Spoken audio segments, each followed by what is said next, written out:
Unang kabanata. Isang tao ang nakasakay sa kotse na may tinitingnan sa tablet at sinasabi nito na ang Murim daw mismo ay naging isang kumpletong alamat. At wala nang seryosong tumutukoy daw dito. Habang nagre-drive ay sinabi nito na hindi daw ba't iyon ang pinakamaigi. Makikita ang kotse na kanilang sinasakyan na dagdag pa nitong sinabi na bagaman nakakabahala daw isipin na may mga taong may espesyal na kapangyarihan na nagtatago sa paligid natin. At sinabi ng taong nasa likod ng sasakyan na ang tunay daw na problema ay ang abala na dinaranas nila dahil sa kaalaman sa lahat ng ito. At tumugon na sinabi ng driver na mukhang hindi daw niya gusto ang promosyon niya bilang manager, ano? Sinabi pa nito na ito daw ba ay dahil namatay ang nakaraang tao sa posisyon na ito sa isang misyon. Hawak ang tablet ay sumagot ito na siya daw ay isang civil servant na nangangarap ng isang matatag at komportableng pagreretiro. At hindi daw siya mamamatay bago makuha ang kanyang pensyon. Sinabi pa niya na dapat na daw ba niyang samantalahin ang pagkakataong ito at magretiro na.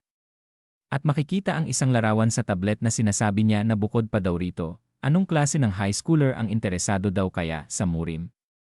At sinabi sa kanya ng driver na hindi ba't magkikita sila ng ganitong klase ng tao ngayon. At tumugon na sinabi nito sa driver na tama daw siya, magkikita nga daw sila. Pero hindi daw ba dapat ang mga high schooler ay matutong magpakatino? Kung ako siya, ayokong mapabilang sa mundo ng Murim. At sumagot na sinabi ng driver na tama daw siya dyan. Talagang kakaiba daw siya. At dagdag pa nito na nagtataka daw siya kung makikita siya ng isang mahusay na tagapagsanay ng Murim bago siya mamatay. At lumipat ang eksena kung saan makikita ang isang high schooler na tatalon sa gusali. At makikita ang mga mata nito na walang kabuhay-buhay. At makikita ang paa nito na mukhang tatalon na.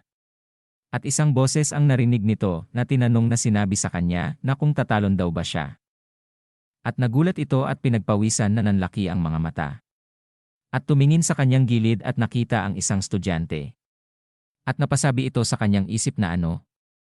Ang tao daw na ito. Kailan pa daw kaya siya naandito? At mabilis na ibinaling ang ulo at sinabi pa na ano daw naman ngayon. Dagdag pa niya habang nakatingin sa ibaba ng gusali na naisulat na daw naman niya ang kanyang liham ng pagpapakamatay. Tapos na daw siya rito. At kailangan na daw lamang niyang isara ang kanyang mga mata. At nagulat ito nang sabihin pa sa kanya ng isang estudyante na mukhang hindi daw niya gustong gawin ito. At mas nagulat pa ito na napasabi sa isip na kailan pa daw siya nakalapit ng ganito. At nakita ang kulay ng name tag nito at napasabi na siya daw pala ay isang second year. At sinabi sa kanya nito na ang sinasabi nila na ang buhay ng isang tao ay lumalabas sa kanilang mga mata bago sila mamatay. Na kung sila daw ba'y masaya o malungkot, makikita nila ang lahat ng iyon sa isang saglit. Pero alam daw ba niya kung ano ang pinakamalaking pagsisisi ng isang taong nagpapakamatay? Ang pag-iisip na bilang huling paraan, kailangan nilang iwan ang kanilang sarili. At makikitang nakatingin lang ito at mukhang naiinis. At biglang sinigaw na tumigil na daw siya sa pagsasalita na parang alam daw niya. At nagtanong ng ano? Namatay na daw ba siya? Na makikita na nakatingin lang ito sa kanya. At pagkatapos ay umiiyak pa niyang sinigaw na sinabi na ang akala daw ba niya ay ginagawa niya ito dahil gusto niya. Gusto niya rin daw sanang mabuhay ng buong buo. Pero dahil daw kay Kim Eun-ho. Na dahil sa tarantadong yon na laging nanggugulo daw sa kanya. Sinabi pa niya na ano daw ba ang gusto niya sa kanya. At pagkatapos ay inangat ang damit at sinabi na tingnan daw niya ito. Ganito daw ang nangyari sa kanya dahil lang sa hindi daw niya paggawa ng maayos sa mga inutos niyang pagkuha ng pagkain. Habang nakatingin sa kanya ang isang second high schooler na sinabi pa niya na kahit ganun pa man, mas mabuti pa daw na siya. Ay tumulong sa mga gawain kaysa kunin daw niya ang pera niya.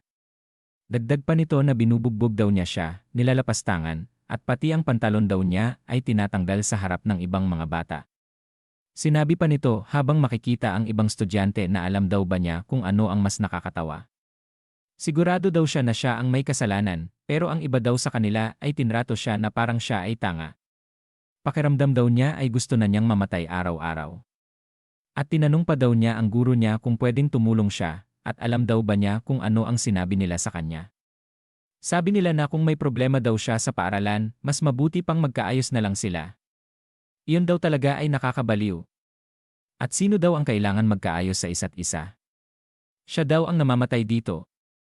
At makikita ang second-year high schooler na nakapikit lamang at nakikinig sa kanya. At sinabi pa nito sa kanya na mas mabuti pa daw talagang magpakamatay na siya. Dagdag pa nito habang patuloy sa pagyak na kung ganito din lang daw ang pagtrato sa kanya ng mundo, mas mabuti pang iwan na lang lahat. Mali daw ba siya? At tumugon na sinabi sa kanya ng second-year schooler habang itinulak ito na tama daw siya. Pero kung ganun ang iniisip niya. At nagulat ito na patuloy sa pag-iiyak habang pabagsak sa itaas ng gusali. At makikita ang second-year schooler at ang kamay nito na sinabi na kung ganun, hindi daw masama kung ipa-experience sa kanya ang kamatayan. Na makikita itong patuloy na sumisigaw habang nahuhulog. At makikita ang muka nitong patuloy sa pag-iyak na sinasabi sa isip na nagtataka ano. Ngayon lang. Tinulak daw ba siya ng lalaking iyon? Na patuloy na bumabagsak ito na sumisigaw. At napamulat ng mata na mabilis na flash sa kanyang isip ang kanyang mga magulang at napasabi sa isip na ito daw ay na makikita rin na noong siya ay nag-isang taong gulang. At ang kanyang ina na yayakapin siya at ang mga masasayang mga bata na kalaro niya at makikita rin siya na naglalaro ng football at ang guro na nagtuturo sa harapan ng mga estudyante. At makikita din ang isang taong nakangiti. Na napasabi ito habang umiiyak na sinabi na itong buwisit na to na makikita ang kamao na sinusuntok siya na halos duguan na. At makikita ito at ang mga kasamahan niya na ito ay nakangiti pa. Na sinabi pa niya sa isip na umiiyak pa din na ito daw ay dahil kay Kim Eun-ho. Ang dahilan ng lahat ng ito, ang bastardong iyon. At inaabot niya ang kanyang pera sa lalaking iyon. Na sinasabi pa niya habang pabagsak na kung ganito daw ba ang pagtatapos ng kanyang buhay, yung tarantado na yon, sana daw ay sinapak man lang niya ito sa muka kahit isang beses man lang.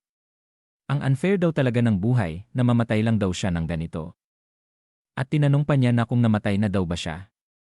At ilang saglit pa ay makikita ang kisame. At nanlaki ang mga mata niya na nagulat. At bumangon ito na nagtataka na sinabi na ito daw ay ang klinik. Bakit daw siya ay narito? Sinabi pa niya sa kanyang isip habang nakatungo na ano daw ang nangyayari. At naalala niya ang lalaki na tinatanong sa kanyang isip na yon daw ba ay isang panaginip. O kaya daw naman siya ay isang multo. Kailan daw ba ito nagsimula? At bigla itong nagulat na napatingin sa kanyang gilid. At isang grupo ng estudyante ang pumasok na hinawi ang kurtina na sinabi nito na Kang Hae-ji. Ikaw na walang kwenta at lampa.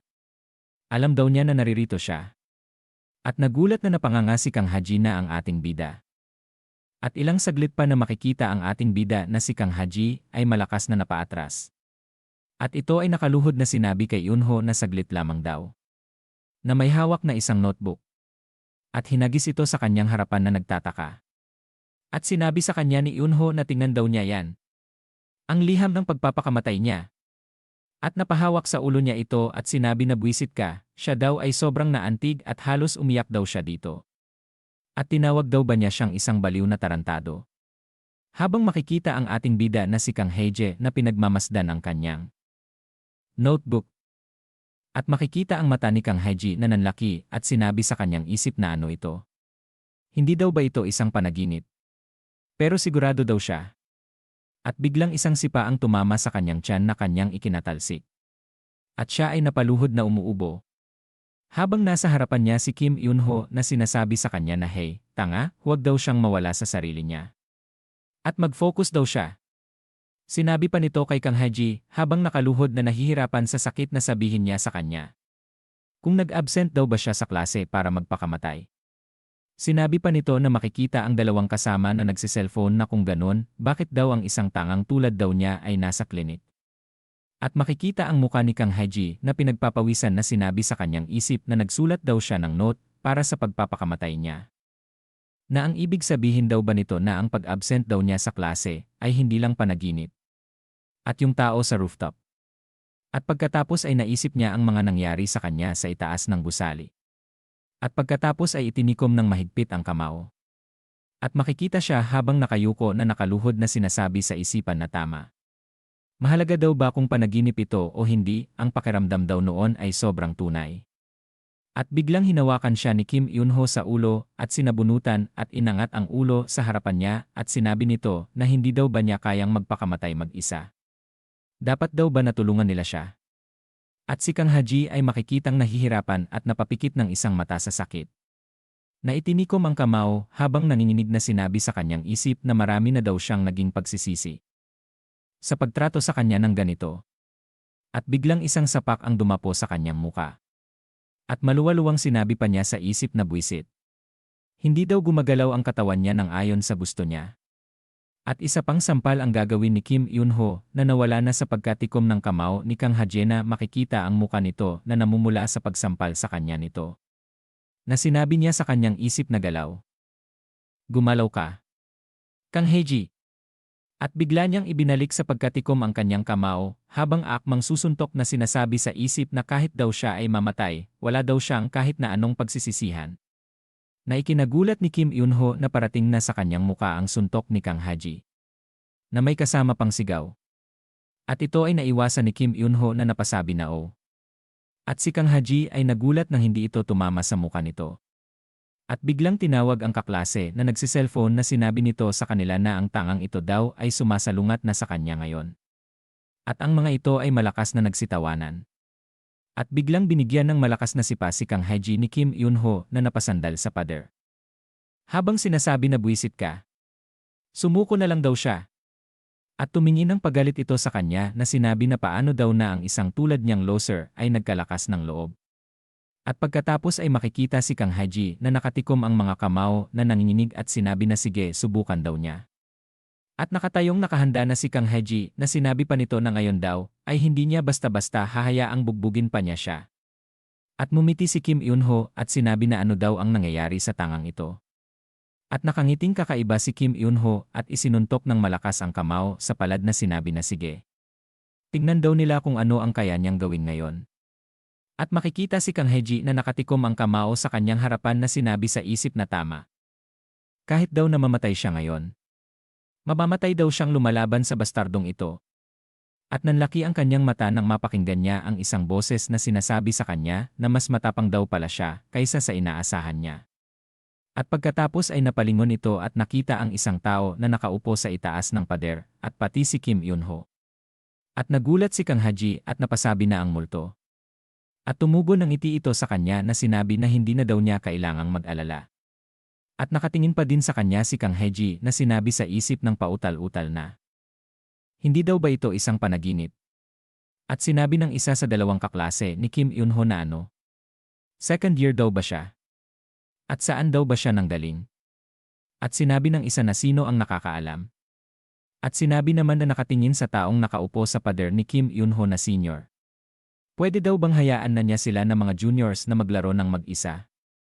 At naiinis pa nitong sinabi na kung gusto daw niya talagang makipag-hangout sa kanila, tatawagin daw ba niya si Jin Ho-hyung ng second years? Kilala daw naman niya siya, di ba? At tumingin lang ito at walang masabi. At pagkatapos ay tumalon mula sa itaas ng pader at sinabi nito na tama. Kung ito daw ay isang pagkakataon lang, kung ganoon, nagkataon lang ito.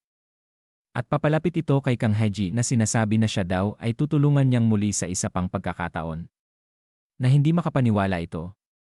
At hinawakan niya si Kang Ha-ji at sinabi na ngayon. Ilagay pa daw niya ang higit na lakas sa kanyang kamao. Sinabi pa nito na magaling.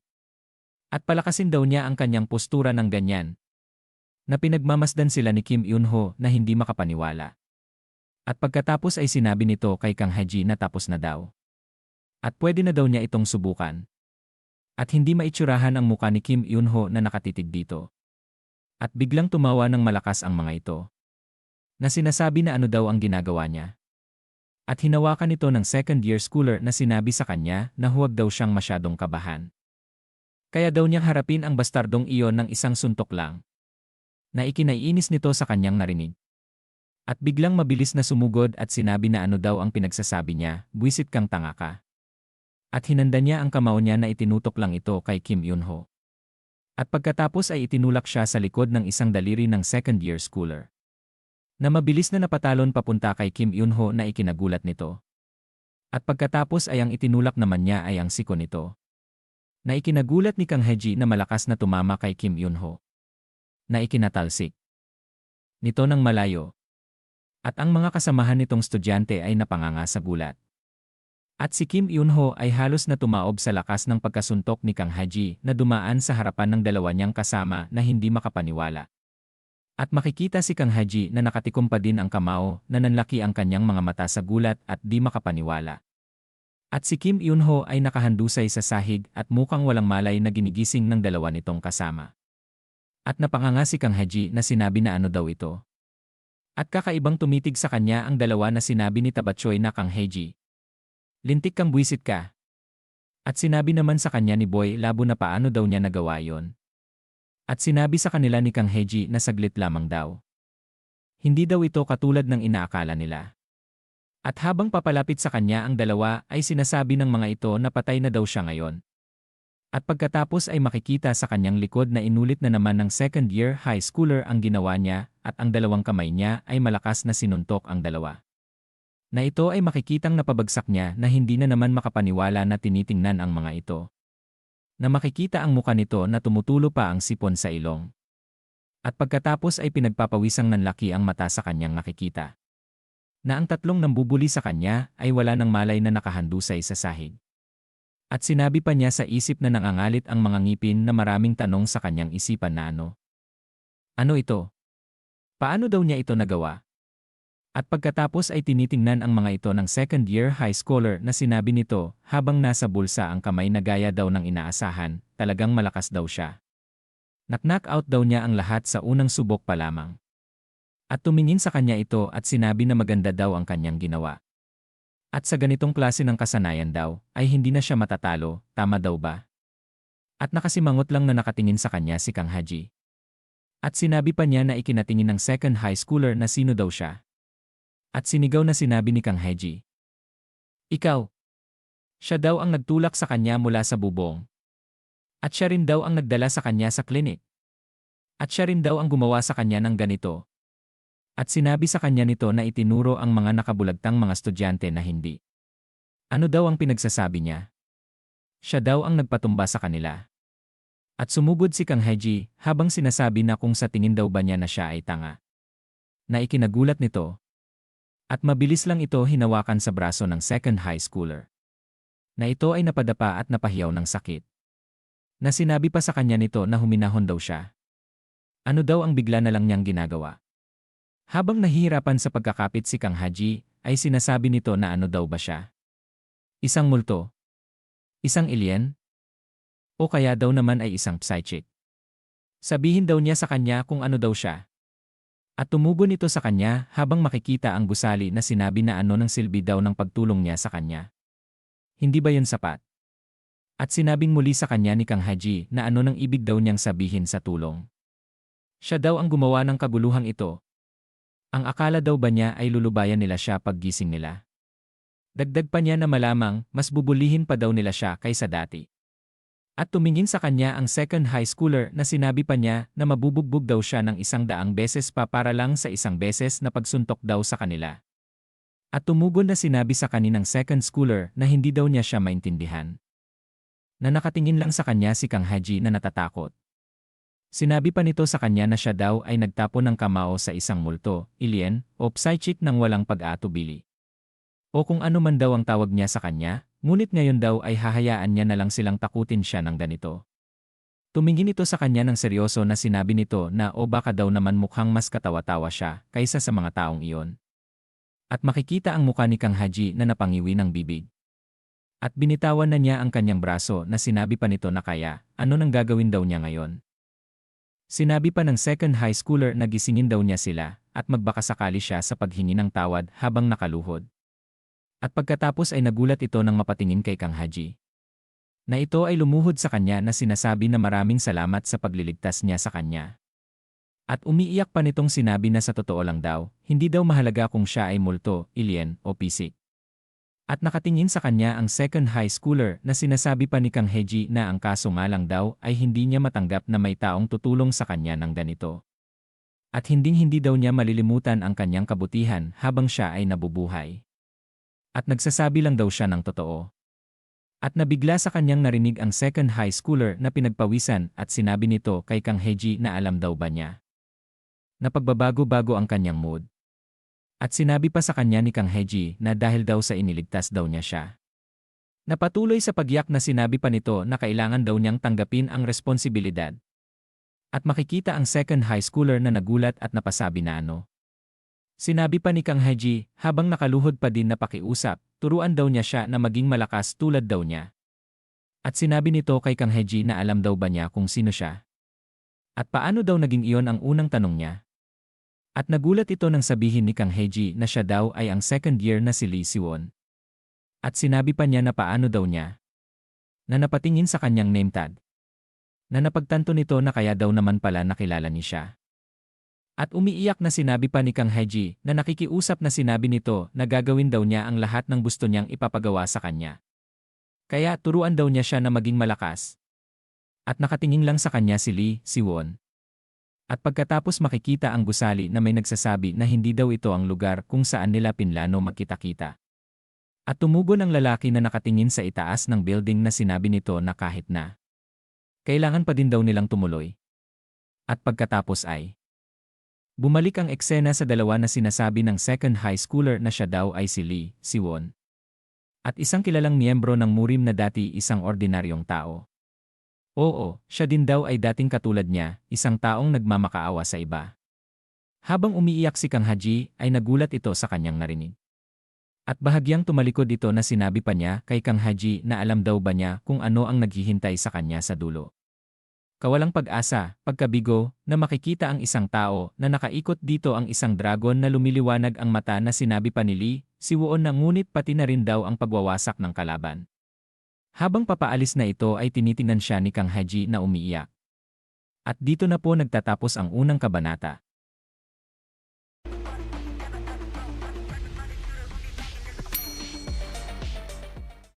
Ikadalawang kabanata sa pagpapatuloy. Sinabi ng isang taong ito na kumusta, siya daw ang bagong pinuno ng Murim Special Affairs Department, si Lee Junglip. Na inaabot nito ang isang calling card kay Lee Siwon na nakatingin lang ito sa calling card na inaabot ng lalaki. At kinuha ni Lee Siwon ang calling card at tiningnan ito na sinasabi sa kanya ng bagong pinuno ng Murim Special Affairs na alam daw niya na hindi ito ang pinakamagandang pagkakataon, pero hindi naman daw masyadong masama na nagkita sila dito. At nagtanong si Lee Siwon na ano daw ang layunin ng pagpupulong na ito. At sinabi ng kasama ng pinuno ng Murim na saglit lamang daw, pakiusap, huwag daw muna siyang magalit. Ang boss ay palaging ganito lang daw talaga. At tinanong niya si Lee Siwon na kung kilala daw ba niya ang taong nagngangalan na Gumoonryong. Na malamlam na mga tingin ang makikita sa kanya. At sinabi ni Boy Labo na chief. At tumugon ito na ano? Dagdag pa niya maaaring mahirap daw para sa kanya na sagutin ang tanong na ito. Makikita ang mata ni Lee Siwon na sinasabi pa sa kanya ng pinuno ng Murim Special Affair na nakakahiya daw na ang taong kilala bilang pinakamasamang sakuna ng Murim ay isa ring master. Sinabi pa nito habang hawak ang soft drink na Gumoonryong. Siguro daw ay narinig na niya siya, tama daw ba? Sinabi pa niya na siya daw ang naging boss ng isang mapanganib na grupo ng terorista. Ang Shadow Warriors. Simula daw nang siya ay manguna sa grupo, patuloy silang lumalakas.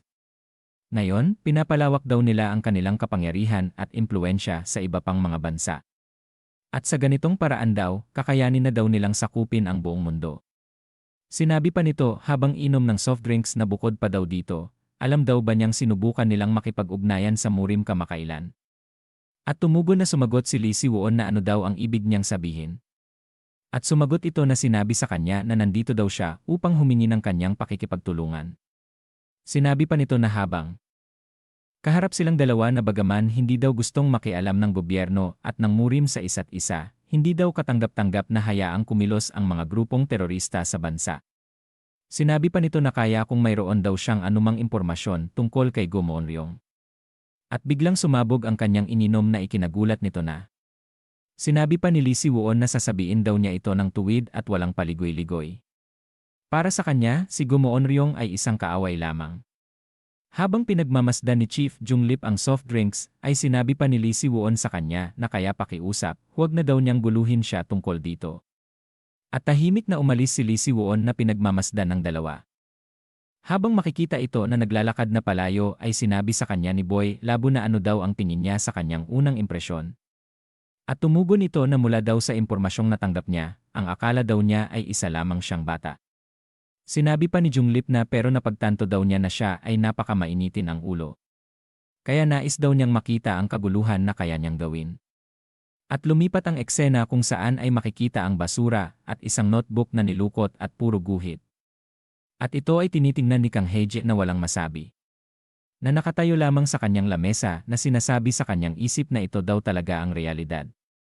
At tumingin sa kanyang gilid na sinabi pa niya sa kanyang isip na ang lahat daw ba ay ganito dahil namatay siya at muling nabuhay. At makikita ang kanyang mga kaklase na sinasabi pa niya sa isip na pakiramdam daw niya ay mas binibigyan daw nila siya ng pansin kaysa dati.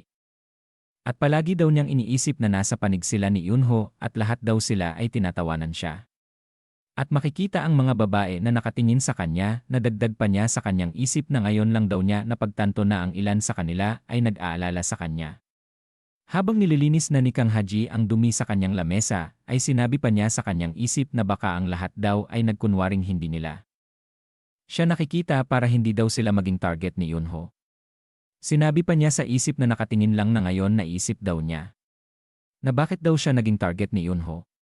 At pagkatapos ay malakas na binuksan ang pinto ni Yunho na sinisigaw na Kang Hae-ji. Na ikinagulat niya at ibang kaklase niya. At lumapit ito kay Kang Hae-ji na nangginigil na sinabi na hayop ka. Na makikita ang muka ni Kang Hae-ji na sinabi niya sa kanyang sarili na huwag magpanik. Nagpa siya daw siyang hindi na mamuhay na natatakot. At itinikom niya ang kamao na sinabi pa sa isip na kung atakihin daw nila siya daw ay gaganti at lalaban. Kahit na makasuntok lang daw siya ng isa. At biglang isang suntok ang tumama sa kanyang muka. Na ito ay ikinatalsik niya sa ibang upuan ng mga kaklase niya. At makikita itong halos mamuti ang mata at namumula ang pisngi sa lakas ng pagkasuntok sa kanya. Na habang nakatayo sa kanyang harapan si Kim Yunho ay sinasabi nito na ano daw ang ginawa niya sa kanya noong nakaraan. At inangat siya sa kuhilyo na walang magawa na nakatingin lamang. At hinarap ni Kim Yunho ang muka niya kay Kang Hae-ji na sinabi na sabihin daw niya sa kanya. Na paano daw niya yon nagawa? Na makikita ang muka ni Kang Hae-ji na pinagpapawisan na nakatingin lang sa kanya. At pagkatapos ay binigyan na naman siya ng isang suntok na sinasabi pa na mamatay kang, hayop ka. Paano daw siya nangahas na buksan muli ang kanyang mga mata? Habang makikita ang kanyang mga kaklase ay sinabi pa sa kanya ni Kim Yunho na sagutin daw niya ang mga itinatanong niya. Bingi daw ba siya? At sinabi ng isa sa kasama ni Kim Yunho na siya daw ay nababaliw na naman. Habang binubugbog si Kang Hae-ji ni Kim Yunho, ay may nagsabi sa kanya na itigil na daw niya yan. Ito pala ay isang babae na tumayo at sinabi na malapit na daw na matapos ang break time. At makikita si Kim Yunho na napatigil. At binitawan si Kang Hae-ji na puno ng dugo at pasabi si Kim Yunho na ano daw iyon, class president. At tumingin ito na nanlilisik. Ang mata na sinabi nito na kung sinabihan daw ba niya siya na huminto. Makikita ang babae na sinabi pa ni Kim Yunho na ang naisip daw niya na siya ay pangulo lamang ng klase. Habang papalapit sa babae si Kim Yunho ay tinatangkang pigilan ng kasama niyang tabatsoy siya. Na sinasabi pa ni Kim Yunho na kung alam daw ba niya kung sino ang kanyang ama. Dagdag pa niya na ang kanyang ama daw ay ang pinakamahusay na abogado mula sa Kim Park Office, ang pinakamahusay na law office sa buong bansa. Na sinasabihan siya ni Tabatsoy na huminahon lang daw siya. At sinabi pa nito na makikita ang mukha niyang galit na sabihin daw nilang nagdulot siya ng kaguluhan sa paaralan, ano daw ang mangyayari sa kanya. Sinabi pa nito na naintriga lang daw siya. Gusto daw ba niyang malaman? Paano daw kung gumawa siya ng pagkakamali? Na pinagpawisan ng babae habang papalapit na sa kanya si Kim Yunho. At tinawag ito ni Kang Hae-ji na sinabi na saan daw siya pupunta. At sinabi pa niya na ang kalaban daw niya ay siya. Habang nanginginig ito at nakatutok ang kamao sa kanyang harapan ay sinabi pa niya na kaya. Huwag daw siyang tumakbo muli. Hayop ka. At napatingin sa kanya si Kim Yunho na naiinis na ikinagulat ng babae. Habang nakapikit na ang isang mata ni Kang Hae-ji sa bugbog ay napasabi ito sa kanyang isip na shit. Alam na daw niya ngayon kung bakit siya pinili siya ni Yunho bilang isang target. Makikita ang paa niya na tumutulo ang dugo na sinabi pa niya sa isip na pumunta daw siya upang tulungan ang isang estudyanteng binubuli niya. At ganito daw ang nangyari sa kanya ngayon. At sinabi pa niya sa kanyang isip habang makikita si Kang Hae-ji na puno ng dugo ang muka na shit. Yung hayop na yon. Ano na daw ang nagbago pagkatapos niyang mamatay at muling mabuhay? At hinawakan ni Kim Yunho ang lamesa na ikinagulat ni Kang Hae-ji. At mabilis na sumugod bitbit ang lamesa na sinasabi nito na kung ganon, gawin daw nila itong maayos sa pagkakataong ito. Na makikita na nakahanda pa rin ang kamao ni Kang Hae-ji na nakatingin kay Kim Eun-ho ng seryoso. Habang bitbit ang lamesa ni Kim Eun-ho at si Kang Hae-ji ay nakahanda ang kamao sa kanyang harapan ay sinabi ng mga kaibigan nito na sinigaw na Eun-ho, dapat daw ba niyang gawin yan? At habang nanunood ang mga ito ay napasabi si Tabachoy kung paano daw kung mapatay niya siya. At tumugon na nanginginig na may hawak ng cellphone si Boy Labo na ayaw daw niyang makisali dito. At ano daw ang mangyayari sa kanila pagkatapos? At napalingon ito ng sinigaw ni Boy Labo na Eun-ho. Saglit lang daw ng kaunti. Nahinarap niya ang cellphone na sinabi ni Boy Labo na heto, makipag-usap daw siya kay Jin Ho Hyung. At sinigawan siya nito na ang sabihin daw niya na kakausapin na lang daw niya siya mamaya. At sinabi sa kanya ni Boy Labo na hindi daw maari. Mas mabuting magsalita na daw siya ngayon. At naiinis ito at hinagis ang lamesa na napatingin si Kang Hae-ji dito. Na sinisigaw na sinabi nito na ano ba to? At sinagot na nito ang cellphone na sinabi na hello. Jin Ho Hyung. Hindi. Ayaw daw niyang gawin ito para sa kanya. At sinabi pa nito na ha? Paano daw naman niya nalaman ang tungkol sa kanya? Na makikita si Kang Hae-ji na duguan ang muka na nagtataka. At sinigaw pa ni Kim Eun-ho sa cellphone na ano? At bakit daw naman? At tumugon na sinigaw na sinabi sa kanya sa cellphone ng kausap niyang si Jin Ho na huwag daw niya itong galawin, okay? At huwag na lang daw niya itong pakialaman. At naiinis na pinatay ni Kim Eun-ho ang cellphone na tinatanong ni Tabatsoy na ano daw ang nangyari. At tumugon ito na sinabi na si Jin Ho Hyung daw. Ay sinabihan siya na huwag papakialaman si Kang Hae-ji. At nagtanong muli si Tabatsoy na ano? Paano daw naman nalaman ni Jin Ho Hyung ang tungkol kay Kang Hae-ji? At ibinalik na ang cellphone kay Boy Labo na masamang tiningnan si Kang Hae-ji. Na ikinagulat nito. At makikita ang ngipin ni Kim Eun-ho na nangangalit at sinabi na buwisit. At itinuro ni Kim Eun-ho si Kang Hae-ji na sinabi nito na hintayin daw niya siya. Dagdag pa nito na sinabi na pupuntahan daw niya si Jin Ho Hyung para malaman ang buong kwento.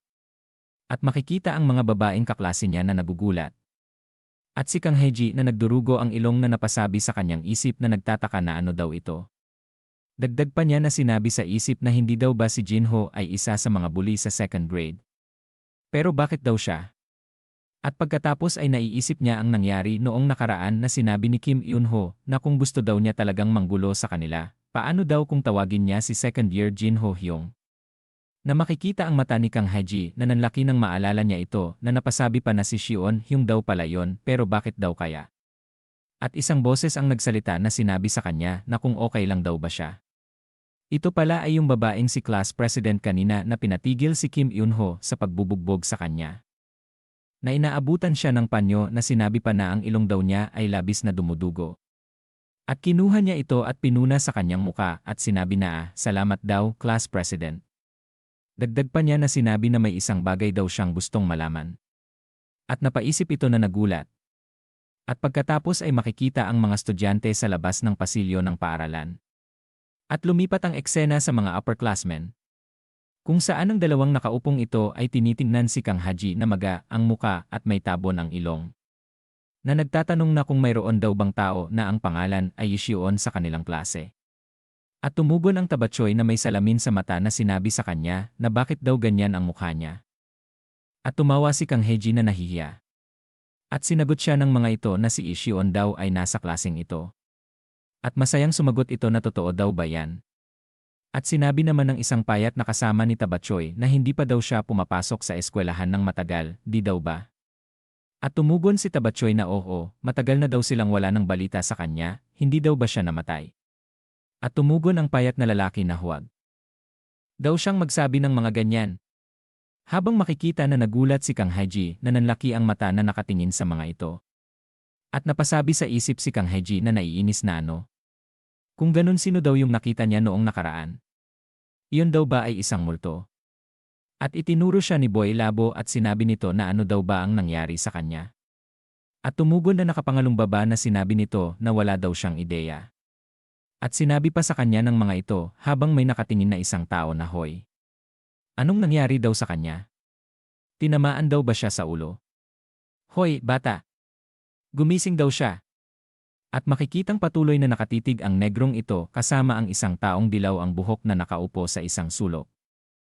Habang naglalakad sa pasilyo si Kang Heji, ay nag-iisip ito na sinasabi sa sarili na ito daw ay walang katuturan. Multo daw ba talaga yung tao na yon? At inalis ang takip sa kanyang ilong na sinabi pa niya sa isip na hindi daw pwedeng ganon. Dahil nakita rin daw siya ni na Yunho at ng ibang mga bully. At pagkatapos ay isang mabilis na braso ang umipit sa kanyang ulo na sinabi nito na hey. First year. Na pinagtatakahan ni Kang Heji. At tumingin sa kanya ng kakaiba ang negro na sinabi niya na may itatanong daw siya sa kanya. Na tumingin ng pabalik sa kanya si Kang Heji. Na makikita ang ulo niya ay naiipit ng mga braso nito.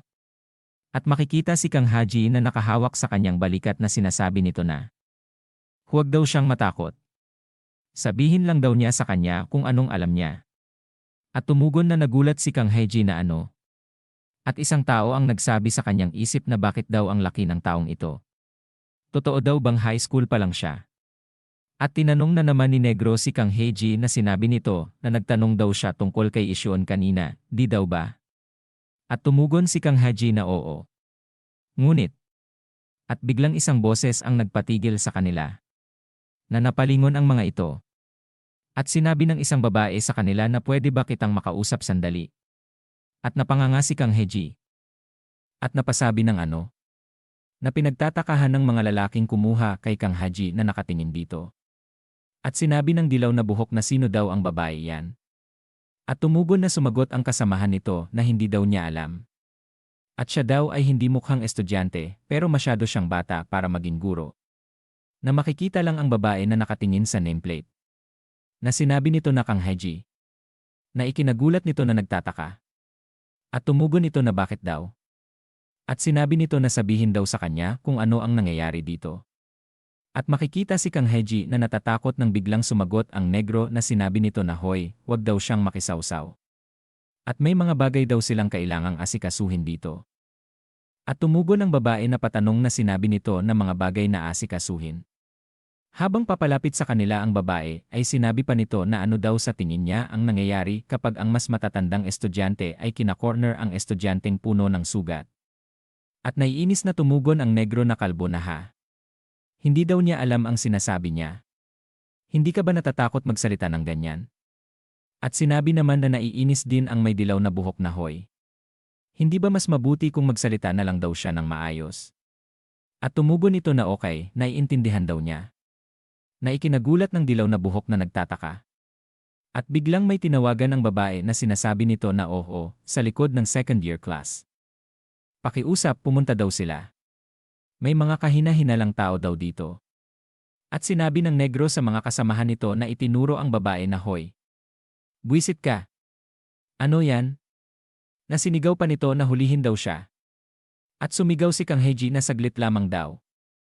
At nagulat ito nang nagsiliparan pabalik ang mga lalaking sumugod. At makikita ang mga ito ay napatapon sa likuran ni Kang Heji na tumama sa pader. At pagkatapos ay napalingon ito na nagugulat. At makikita ang negro at kasama nito na pinagpapawisan na sinasabi nito na shit. Parang may mali daw. At tinanong nito na kung siya daw ba ay murim. At makikita si Kang Heji na nagulat sa kanyang narinig na nagtatakang sinabi nito na murim. At dito na po nagtatapos ang ika-2 kabanata.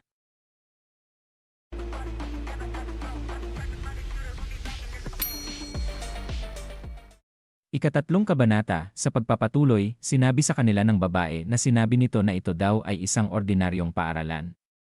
Sinabi pa nito na mangyaring iwasan daw ang paggawa ng anumang gulo. At sinabi naman ng isang ito na ginagawa mo lang ang gusto mo. Napinigilan siya ni negro na sinabi na sandali lamang daw. Na sinabi sa babae nito na kung siya daw ay mula sa isang angkan na may kaugnayan sa paaralang ito. Siya daw ba ay si Miss Kangsera? Na nakatingin lang ang babae sa kanila na sinabi nito na ano.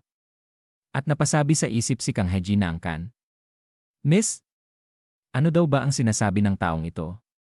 Habang makikita ang gusali ay sinabi sa kanila ng babae na dahil alam na daw niya ang pangalan niya. Hindi na daw kailangang ipakilala ang sarili niya sa kanila.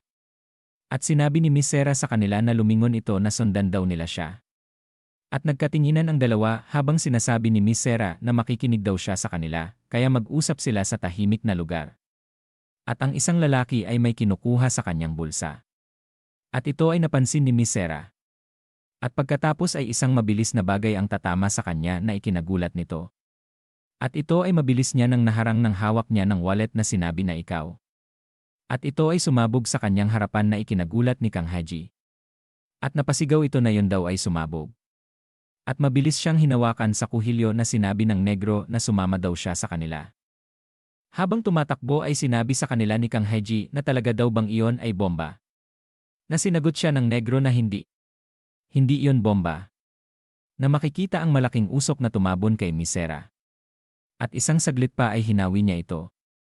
At ito ay naghandang tumakbo na sinasabi niya na kung iniisip daw nilang makakatakas sila ng ganito.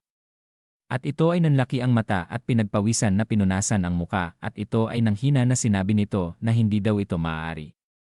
May amoy daw ng unmarried sa mga usok. Ang scent of the unmarried. Ito daw ay isang pampamanhid. At tumingin si Miss Sarah sa mga ito. At kinuha ang cellphone na sinabi na hello. Oo, ako ito, nakatagpo daw siya ng mga nanghimasok, ngunit nakatakas sila at kumuha ng isang first year na estudyante bilang bihag. Sinabi pa niya sa cellphone na alam daw nila ang paggamit ng scent of the unmarried dahil hinaluan daw nila ito. Kaya't naisip niyang may kakaiba. Kaya't mangyaring pakilusin daw ang lahat ng tauhan upang maghanap sa loob at labas ng paaralan. At makikita ang lumang gusali na sinasabi ng isang tao na ang makipagkita daw kay Kang Sarah ng ganito, magiging okay lang daw ba sila? At alam na daw niya kung sino sila. At sinabi sa kanya ng negro na hindi daw niya alam. At kailangan daw nilang makakuha ng impormasyon ng mabilis at umalis dito. Gayunpaman, ngayon ay nangyari na ito. At makikita si Kang Haji na sinabi pa ng negro na makipag-usap na lang daw sila sa isang maliit na kaibigan nila. At tumingin sa kanya ito at sinabi na ikaw, tungkol daw kay Lee Siwon. Nakita daw niya ito, tama daw ba? Asaan daw siya? At napatingin sa kanya ang mga kasamahan nito nang sabihin niya na bakit daw nila siya tinatanong. Natumingin sa kanya ang negro na sinabi niya na hindi na daw niya kailangan malaman. Na makikita ang muka nitong naiinis nang sabihin sa kanya ni Kang Haji na kung ganon, hindi ko sasabihin sa'yo. Na napasabi pa si negro na ano. At sinabi pa ni Kang Haji sa kanila na hindi daw ito patas. Kung siya lang daw ang makakakuha ng gusto niyang malaman. Marami din akong mga bagay na gusto kong malaman. Kaya magpalitan daw sila ng impormasyon. Napasipol ito at sinabi sa kanya ng negro na itong taong ito. Ang akala daw niya siya ay isang duwag, ngunit may lakas daw siya ng loob na magsabi ng mga ganito. At nagulat si Kang Haji nang sumuntok sa kanyang gilid si negro. At tumingin ng kakaiba sa kanya ito na sinabi na sabihin na daw niya bago pa niya siya patayin. At tumingin si Kang Haji sa kamao ng negro na sinuntok ang pader. At makikita itong pinagpawisan. At sinabi sa isip niya na pag-isip daw tungkol. Dito ay talagang kapanapanabi. At sinabi sa kanya ni Kang Haji na kung papatayin daw niya siya. At sinabing muli sa isip ni Kang Haji na upang mapanatili daw ang kanyang kalmado sa ganitong uri ng sitwasyon. At sinabi pa niya kay negro na hindi daw niya malalaman ang gusto niyang malaman. At sinabi sa kanya nito na ano. Bastos daw talaga siya. At hinawakan ang negro sa kanyang balikat ng dilaw na buhok at sinabi nito na wala na silang oras. At gaano pa daw niya katagal ipagpapatuloy ito?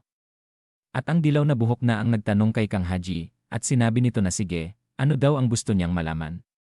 Na tinanong nito habang makikita ang negro at dilaw ang buhok na bakit daw nila hinahabol si Siwon Hyung.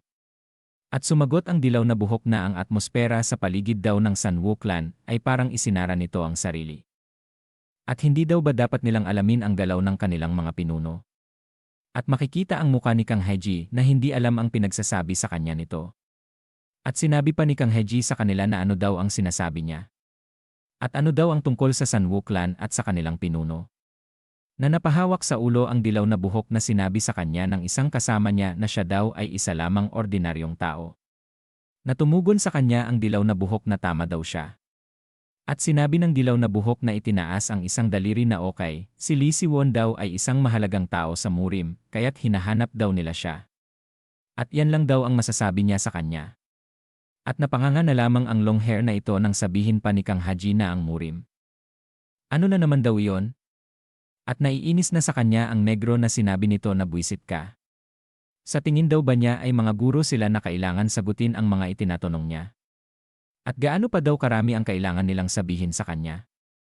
At mabilis na hinarangan ito ng lalaking may dilaw ang buhok na sinabi nito na ang Murim daw ay ang lipunan ng mga taong may magkakaibang hanay ng mga halaga mula sa ordinaryong tao. Sapat na daw ba yan? At pagkatapos ay sinabi sa kanila ni Kang Haji na anong klaseng mga halaga daw ang sinasabi niya. Nangangalit na ang mga ngipin ni Negro at sinabi sa lalaking dilaw ang buhok na tumabi daw muna siya. At lumalapit sa ating bida na sinabi pa nito na hey. Tama na daw yan. At marami na daw siyang naitanong. At hinawakan si Kang Haji sa balikat at sinabi nito na ngayon. Siya na daw ang magtatanong. Kaya sabihin niya daw sa kanya. Natumingin ng malapitan sa kanya ang Negro at sinabi na nasaan daw si Lee Siwon ngayon. At pinagpawisan si Kang Haji na hindi alam ang isasagot kay Negro. At biglang dumating si Lee Siwon at sinabi nito na bakit daw siya interesado doon. Na ikinagulat ng Negro. At ang mga ito ay napaatras. Habang makikita si Kang Haji na sinasabi sa isip na wow, natakot daw siya doon, ang lalaking ito. Saan daw siya nagmula at wala man lang daw ingay. At sinabi sa kanila ni Lee Siwon na sino daw sila. Habang pinagmamasdan ni Kang Haji ito ay napasabi sa kanyang isip ito na so hindi siya multo sigurado. At sinabi pa ni Lee Siwon sa kanila na bakit daw niya siya hinahanap. At natatakot ang mga ito kay Lee Siwon na sinabi ni Negro na sila lang daw ay. At sinabi pa sa kanya na binabalaan niya. At seryosong sinabi sa kanila nito na huwag daw nilang isipin na makakataka sila. At sa salita pa lang ni Lee Siwon ay takot na ang mga ito. At pagkatapos ay mabilis na sinabi sila daw ay tumakbo na. At nagulat si Kang Haji sa nakita niya na nagtataka. Na kung bakit daw sila ay nakakalipad. At itinuro niya ang mga ito na sinasabi kay Lee Siwon na kung nakikita daw ba niya ang mga ito. Nang nagulat siya nang mabilis na nawala sa tabi niya ito. At pagkatapos ay tumingin sa taas kung saan nagtakbuhan ang mga lalaki. At nakita niya na isa-isa niya itong pinabagsak. Na makikita ang Negro ay nawasak ang mga ngipin. At ang mga ito ay bumagsak sa lupa. At pagkatapos ay kanya-kanya silang dumadaing ng sakit. At napanganga si Kang Haji sa kanyang nakita. Na makikita. Si Lee Siwon na seryosong nakatingin sa mga ito. At sinabi ni Kang Haji sa kanyang isip na talaga daw bang itong lalaking ito ay isang multo. At makikita ang long hair na namimilipit sa sakit at ang lalaking dilaw ang buhok na sinisigaw na sinasabi kay Lee Siwon na ano daw ang ibig sabihin nito. Sinusubukan daw ba niyang patayin sila? At ano daw ba ang nagawa nila? At hawak ang cellphone ay sinabi ni Lee Siwon sa kanila na para daw sa pagbato ng ganoon sa miss ng kanilang angkan. At pananakot sa publiko sa isang tao. At pati na rin daw na may nakapagsabi sa kanya na sinabi daw niya sa isang ordinaryong tao ang tungkol sa Murim. Kailangan pa daw ba niyang sabihin ang lahat? Na makikita ang dalawa na pinagpapawisan at takot na takot. Dagdag pa ni Lee Siwon sa kanila na makikinig daw siya sa kanilang dahilan mamaya kung bakit niya siya hinahanap. At habang makikita si Kang Haji na natutulala sa pangyayari ay sinasabi sa cellphone ni Kang Haji na oho. Malapit daw sa gym. At iiwan na daw niya ito sa kanya. At pagkatapos ay dumaan si Lee Siwon sa kanyang harapan at sinabi nito na sumunod daw siya sa kanya. At lumingon sa mga kumuha sa kanya at sinabi ni Kang Haji na paano daw naman ang mga taong iyon. At biglang may sumisigaw na andito daw sila. At pagkatapos ay makikita ang mga pulis na kinukuha na ang mga ito at pinupusasan. Na sinasabi sa mga ito na ngayon. Tumayo na daw sila mga gago. At sinabi sa kanila ng long hair na pwede daw bang magdahan-dahan sila. At sinabi sa kanya ni Lee Siwon na di daw ba na ang sabi niya sa kanya ay sumunod siya di daw ba. At mabilis na tumugon si Kang Haji na okay. At makikita na sila ay pumunta sa likuran ng gusali. At tumitig si Kang Haji kay Lee Siwon na sinasabi sa isip na itong lalaking ito sino daw ba talaga siya. At sinasabi pa niya habang naiisip ang nangyari kanina na sinabi muli sa isip na napaka nakakatakot daw ng naging ekspresyon niya kanina. At nagulat siya nang magsalita ito at sinabi na nakita niya yon di daw ba. At lumingon ito sa kanya at sinabi pa na alam daw ba niya ang mangyayari kung sabihin daw niya ang narinig niya sa iba. Na nakatingin lang si Kang Haji sa kanya. Sinabi pa niya na kaya huwag na daw siyang mag-isip na makisali dito mula ngayon. At makikita ang muka ni Kang Hajeg na nanlaki ang mata sa kanyang narinig.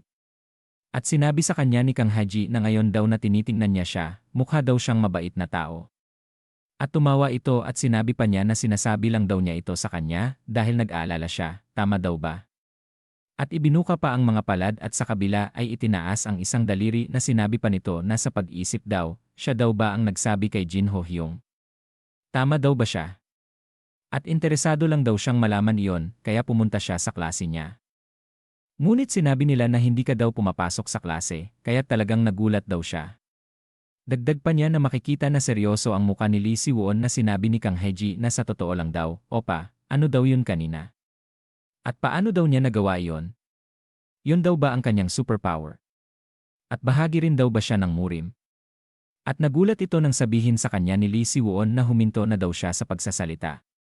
At humarap sa kanya at sinabi nito na binabalaan daw niya siya na ito ay hindi biro. At kung may magkamali, maaari daw siyang mamatay. At natahimik ito nang sabihin sa kanya ni Kang Haji na hindi na daw iyon mahalaga. Na napasabi sa Lee Si-won na ano? Humawak sa ulo at masayang sinabi pa niya na dapat daw siya ay namatay na ngayon. Ngunit buhay pa daw siya dahil sa kanya. Sinabi pa niya na isipin na lang daw niya na bonus na ito. At sinabiing muli sa kanya ni Lee Si-won na ikaw. Na sinabi pa ni Kang Haji sa kanya na ang ibig lang daw niyang sabihin ay talagang hindi daw siya masaya. At ang akala daw niya ay pinagtatawanan lang siya ng lahat at kinamumuhian siya sa mundong ito. At sobrang naiinis daw siya dahil sa pag-isip na yon. Kaya't nasa rooftop daw siya noon. At sinabi pa niya na ngunit. Nang magising daw siya pagkatapos ng pag-aakalang patay na siya. Ang mundo daw ay lubos na iba mula sa dati. At makikita ang mga kaklase niya na sinabi pa niya na nakita daw niya na hindi lahat sa mundong ito ay kaaway niya. At makikita rin noong ang babaeng sumita kay Kim Eun-ho na sinabi pa ni Kang Haji na kahit na daw ang kanilang class president ay pumanig sa kanya laban kay Eun-ho. At doon daw niya nalaman na dahil iyon sa patuloy na pambubuli ni Eun-ho na hinadlangan siya mula sa pagtingin sa bagay na yon. At makikita ang muka ni Lee Si-won na sinabi pa niya na kaya talagang nagpapasalamat daw siya sa kanya sa pagpapaalam niya sa kanya. At sinabi pa nito habang nakahawak sa kanyang gilid ng pisngi na dahil kung hindi daw niya nalaman iyon at namatay na lang. Pakiramdam daw niya magiging talagang hindi patas iyon. At tumingin lang sa kanya ng seryoso si Lee Si-won. At sinabi niya kay Kang Haji na bumalik na daw siya. At magsisimula na daw ang klase. At tumugon ito na okay. At masaya itong nagpayuko-yuko na sinabi nito sa kanya na aalis na daw siya ngayon. Habang nakatalikod si Lee Si-won ay napansin niya na si Kang Haji ay hindi pa din umaalis. At napatanong na bakit daw siya ay andito pa rin. At makikita ito na inilabas ang kanyang cellphone na sinabi niya na pwede daw ba na makuha ang number niya. At tumingin sa kanya ng kakaiba si Lee Si-won na ikinagulat ni Kang Haji at sinabi na tulad daw ng kanyang inaasahan ito daw ay hindi posible. Nakatalikod pa rin ito nang naiinis na. Nang tinawag muli siya nito. Na habang papalayo ay kumaway ito at sinabi na kung ano daw ang nangyari kanina. Itatago niya daw iyon bilang sikreto. Dahil madalas lang daw niya ito makita sa mga pelikula. Na napalingon ito sa kanya. At napapabaling ito ng tingin nang dumating si Miss Sera na sinasabi nito na mukhang medyo aktibo daw siya pagdating kay Kang Haji kumpara sa sitwasyon niya ngayon. At sinabi niya kay Miss Sera na kamusta daw ang kanyang katawan. At tumugon ito na sinabi na okay lang daw siya. At siya daw ay pansamantala lang daw na paralisa. Dagdag pa niyang sinabi na tila ang mga nanghimasok daw na yon ay inutusan ng Special Forces Department ng Murim gaya ng inaasahan daw niya. At malungkot na sinabi sa kanya ni Lee Si-won na pasensya na daw, Miss Sera at nangyari daw ito dahil sa kanya. At sumagot na sinabi sa kanya nito na wala daw siyang kailangan ihingi ng paumanhin. At kasalanan daw niya ito dahil sa pinapasok niya ang mga kahina-hinalang tao sa paaralan. At humawak sa braso si Miss Sera at sinabi kay Lee Si-won na pero sa tingin daw niya kailangan daw niyang umaksyon. At tumugon si Lee Si-won na sinabi nito na kung nababahala daw ba siya na siya ay tumulong. At tumingin sa kanya si Miss Sera at sinabi nito na alam daw niya ang nararamdaman niya. Pero ang mas inaalala daw niya sa ngayon ay ang araw na ito ay ang lihim silang magkikipagkita sa matandang multo. Na makikita ang isang itim na kotse at binuksan ang pintuan at lumabas ang isang matandang lalaki na may salamin. At dito na po nagtatapos ang ika-3 kabanata.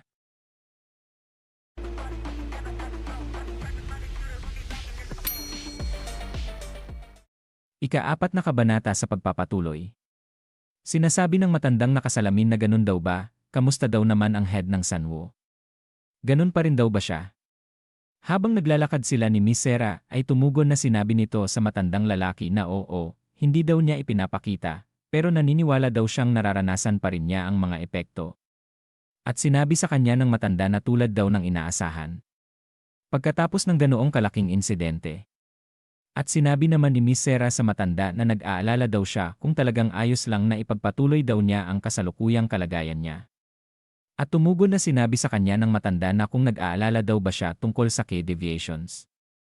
Ang key deviations ay ang abnormalidad sa katawan na dulot ng maling operasyon ng key. Habang makikita ang gusali ay sinabi pa ni Miss Sarah sa matanda na matagal na daw siyang gumagala habang sugatan. Alam daw naman niya ang kalagayan niya. At sinabi naman sa kanya ng matanda na kung karaniwang tao lang, baka daw ay bumigay na siya. Humawak sa salamin at sinabi pa nito na pero, ang lalaki daw na yon.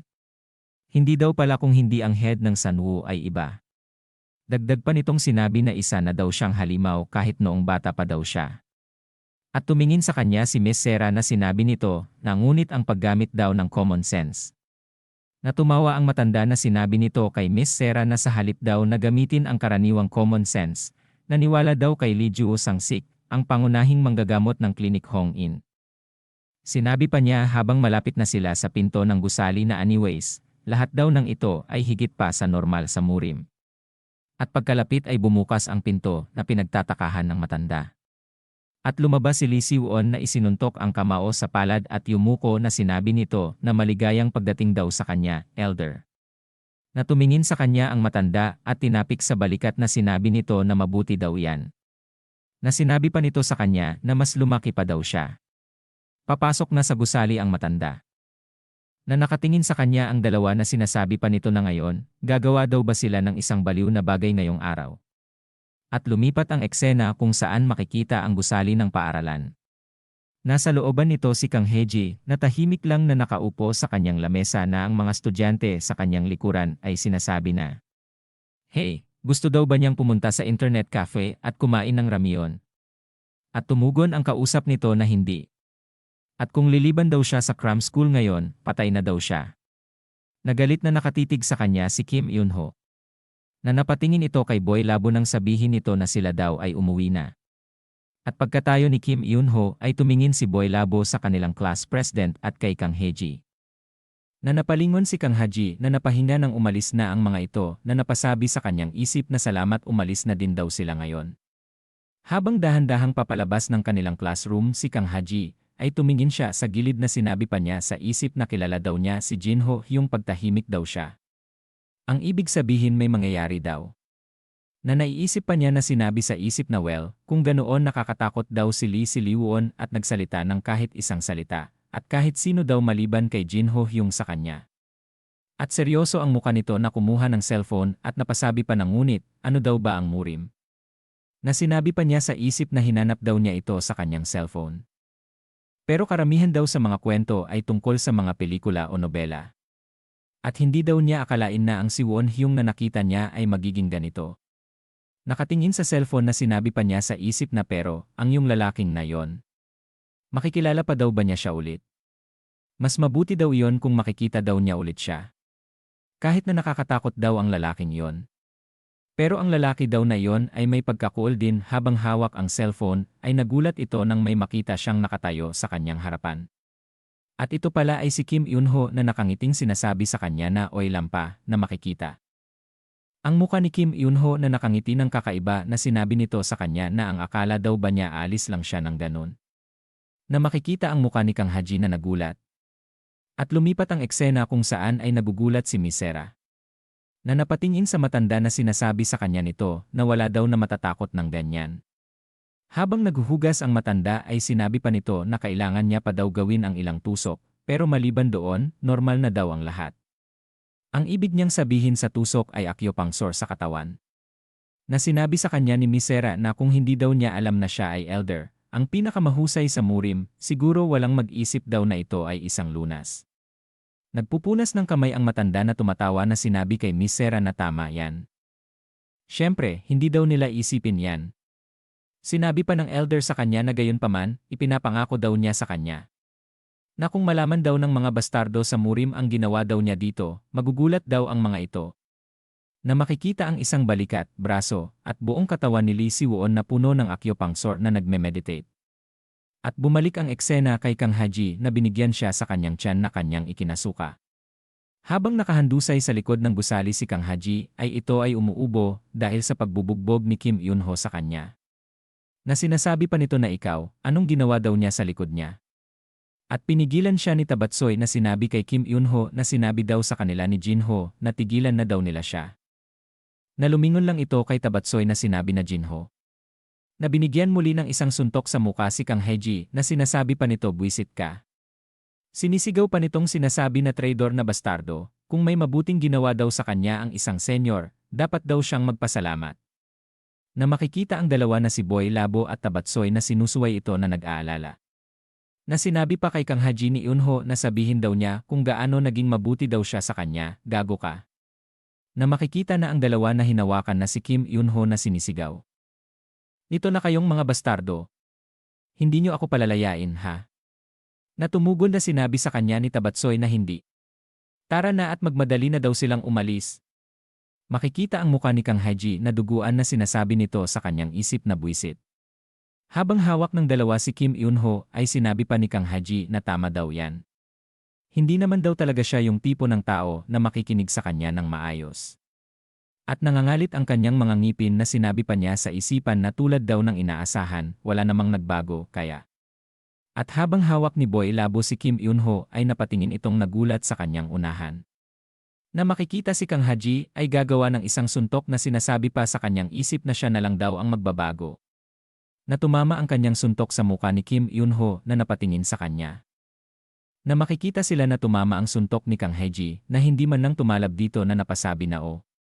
Na ikinagulat naman ni Tabatsoy. Na seryoso pang sinabi ni Kang Haji sige handa na daw siya.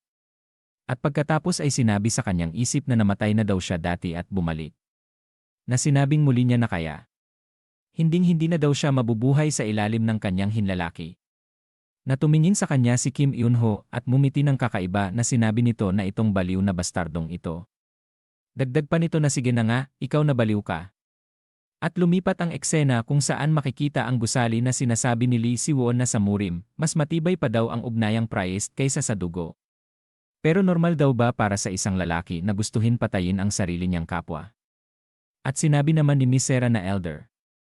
Gusto ng head ng Sanwoo na sabihin daw sa kanya ang tungkol sa mga galaw ng Murim Special Forces. At tumugon ang matanda na excited na daw siya.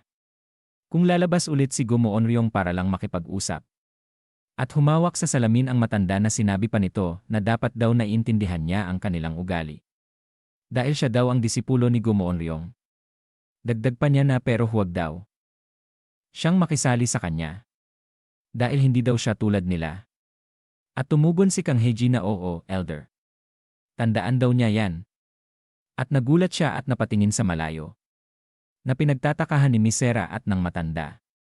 Na sinabi sa kanya ni Miss Sera na Mr. Si-won. At tumugon ito na bakit daw. At napakamot si Lee Si-won sa kanyang ulo na sinabi sa kanila na pasensya na daw. Siya lang daw ay bigla nakaramdam ng pangamba. Na sinabi sa kanya ng matanda na anong sinasabi niya. Wala naman daw siyang naramdaman. At sinabi sa kanya ni Miss Si-won na sa totoo lang daw, si Mr. Si-won daw ay matagal nang nakakadama ng mga ingay at enerhiya na hindi naririnig ng mga tao. Natumugon ang matanda na ganun daw ba? Na sinabi pa ni Miss Sera na makikita ang gusali na ngayong araw daw. Ay iniligtas niya ang isang estudyante na gustong magpakamatay sa pagtalon mula sa bubong ng paaralan. Na napaisip ang matanda na marahil daw dahil daw ito sa panahon ng proseso ng paglambot. At sinabi ni Lee Si-won na chief physician. Pwede daw ba niya siyang bigyan ng oras? At lumipat ang eksena kung saan sila ay nagtungo kung nasaan si Kang Haji na nakabulagta sa sahig. At makikita ang muka ng matanda na sinasabi nito na siya daw ay hindi makapaniwala. Na sinabi pa ng matanda sa kanyang isip na nakaramdam siya ng enerhiya mula dito. Na makikita si Kang Haji na duguan. Dagdag pa nitong sinabi sa isip na kung ganoon, lumagpas na daw siya sa inaasahan niya. Na makikita si Lee Si-won na nilapitan si Kang Haji na tinitingnan niya ito. At sinabi ni Miss Sera na hindi daw ba't ang estudyanteng ito ay na ikinalaki ng mata ni Lee Si-won. At sinabi ng matanda na kung kilala daw ba nila siya. At lumingon si Miss Sera na tumugon na sinabi sa matanda na oo, elder. Ito daw yung estudyante na sinabi niya kanya dati. At hawak si Kang Haji ni Lee Si-won ay sinabi niya na Miss Sera. Pakitawagan daw ang ambulansya. Dahil nasa kritikal na kalagayan daw siya. At mabilis na kinuha ang cellphone ni Miss Sera at sinabi. Nito na naiintindihan daw niya. At sinabi naman ng matanda na umalis daw sa daan, at sino daw ba yan? At makikita na inaasikaso na siya ng matanda habang tumatawag ng ambulansya si Miss Sera. At sinabi nito na Mr. Si-won parating na daw ang ambulansya. Na seryosong nakatingin si Lee Si-won kay Kang Haji na nainis. Na pinagmamasdan siya ni Miss Sera ng seryoso. Na sinabi kay Lee Si-won na napatingin ito na ito daw ay isang bagay na nangyari sa pangkalahatang publiko. Sinabi pa nito habang makikita na naiinis si Lee Si-won na bukod pa rito, ngayon lang daw niya siya nakilala. Kaya wala na daw silang magagawa pa. Natumugon sa kanya si Lee Si-won na sinabi nito sa kanya na naiintindihan daw ba niya kung ano ang sitwasyon niya ngayon. Sinabi pa niya ng seryoso na mamamatay daw ang batang ito kung iiwan nila siya ng ganito. At kahit na daw na alam nila na ganito na siya. Magpapanggap na lang daw ba siya na hindi niya siya nakita. Na sinabi sa kanya ni Miss Sera na ngunit Mr. Si-won. Ito ay isang tao na hindi daw dapat kailanman makita ang mundo ng murim. At nagulat sila nang magsalita si Kang Haji na tinawag si Lee Si-won. Na ang mga ito ay napatingin. Makikita ito habang nasa kanyang gilid ang matanda na tumatawa na sinasabi na sila daw ay nagkitang muli.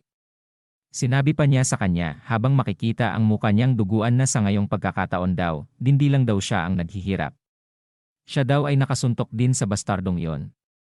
At mabilis na sinabi sa kanya ni Lee Si-won na hey, ayos lang daw ba siya? Na sinabi ng matanda na siya daw ay nawalan na ng malay. At sinabi pa ng matanda habang makikita si Lee Si-won na malungkot na huwag daw siyang mag-alala, hanggat gumawa daw sila ng agarang aksyon, hindi na daw mapapahamak ang buhay niya. At sinabi pa ni Lee Si-won habang makikita na duguan na walang malay si Kang Haji, nakakabalik lang daw niya sa kanyang sarili. At napakasaya pa daw niya na sa wakas may magandang nangyari sa kanya. Na makikita si Lee Si-won na seryosong nakatingin kay Kang Haji. At lumipas ang oras na makikita si Kang Haji na puro benda ang muka na nagkamalay na nagugulat. Na ito ay nakahiga sa kama ng hospital na napasabi na asaan daw siya. At napatingin siya sa kanyang gilid nang sabihan siya na gising na daw pala siya. Natumugon si Kang Haji na oh, Senyor Si-won. At habang nahihirapan na tumayo si Kang Haji, ay sinabi nito na paano daw siya nakapunta.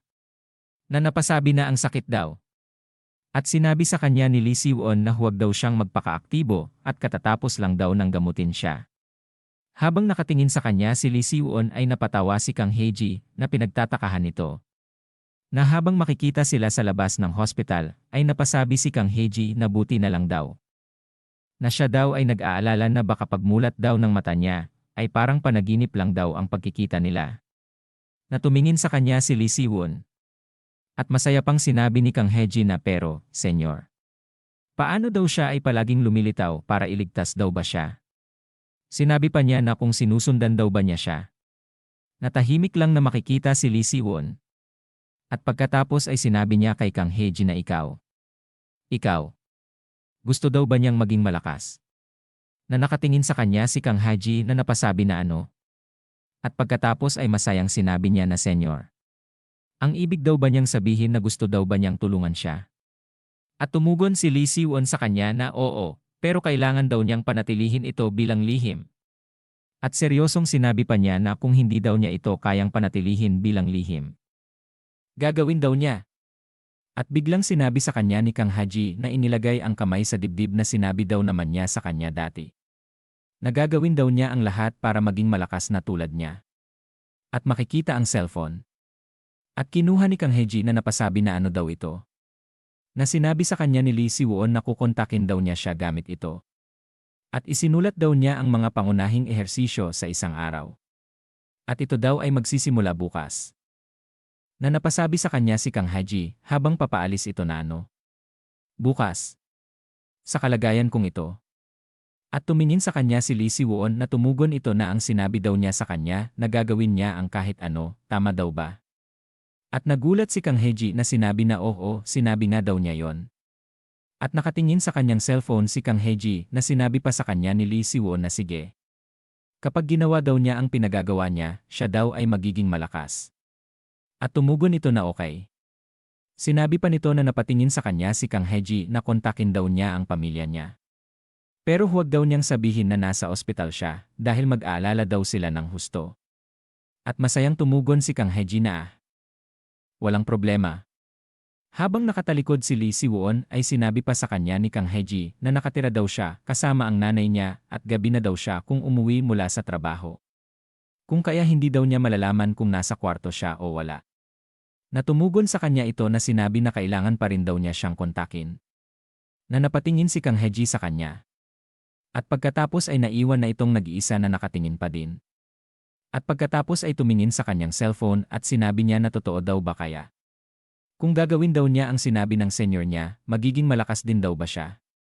At hinanap niya sa cellphone ang gagawin niya na napasabi na nasaan na daw ang mga ehersisyo. At nagulat ito nang makita niya sa kanyang cellphone ang gagawin niya at napasabi na ano daw ang ibig sabihin nito. Na makikita itong sobrang gulat na sinabi na kailangan daw ba niyang gawin ang lahat ng mga ito sa isang araw. At dito na po nagtatapos ang ika-4 na kabanata.